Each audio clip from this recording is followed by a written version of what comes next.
kongen sagde. Vi har læst deres propositioner vedrørende kaffeavl. Og deres udmærkede idéer skal føres ud i livet i Afrika. De skal skaffe ride en have i stedet for en kirkegård. Min flitsbue. Du kommer tilbage.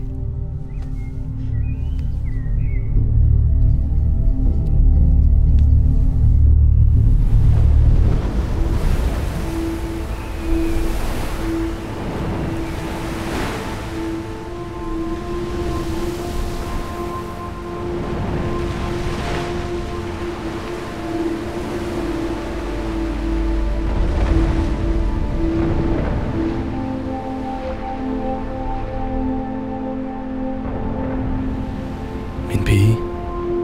Flitsbue. Mit lys.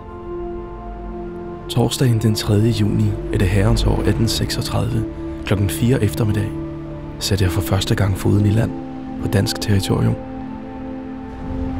Jeg sank egentlig mere end steg i land. Jeg ved ikke, hvad jeg kan forvente af de danske nære, der i så lang tid ikke har mødt andre end ydre missionstosser. De har gået glip af hele Europas fremskridt. De sorte er nu mangfoldige på kysten, efter vi forbød nærehandlen. Nu skal dette sted ikke længere være en skamplet, men rejse sig fra brændingen som den smukkeste have. Kongens have.